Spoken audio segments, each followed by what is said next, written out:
నా పేరు శ్రీరామ్ శర్మ. గౌరవ సుప్రీంకోర్టు ఇద్దరు జడ్జి ధర్మాసనం జస్టిస్ ఉజాల్ బయాన్, జస్టిస్ మన్మోహన్తో కూడిన డివిజన్ బెంచి ఒక మాజీ నాగాల్యాండ్ జడ్జి గారి యాంటిసిపేటరీ బెయిల్ను డిస్మిస్ చేస్తూ ఆదేశాలు ఇవ్వడం జరిగింది. వివరాల్లోకి వెళ్తే నాగాల్యాండ్ జిల్లా జడ్జి ఇనోలో జిమెమి పైన ఒక క్రిమినల్ కేసు రిజిస్టర్ చేశారు పోలీసులు.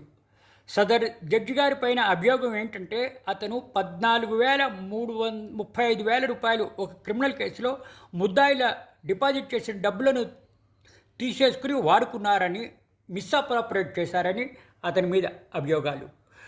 క్రిమినల్ కేసు రిజిస్టర్ చేశారు సదర్ జడ్జి గారి మీద పోలీసులు. ఈ డబ్బు మొత్తం ఈ క్రిమినల్ కేసులకు సంబంధించి పెండింగ్ కేసుల్లో ఉన్నాయి. అయితే ఇది తన సొంతానికి వాడుకున్నాడు. ఈ డబ్బులు మొత్తం 28 క్రిమినల్ కేసులకు సంబంధించినవి. ఆ క్రిమినల్ కేసులు కూడా పెండింగ్లో ఉన్నాయి. అయితే సదర్ జడ్జి గారి పైన సెక్షన్ 316(4), 5, 377, 3 and 5 ఆఫ్ భారతీయ సంహిత 2023 అనుసరించి క్రిమినల్ కేసు పెట్టడం జరిగింది.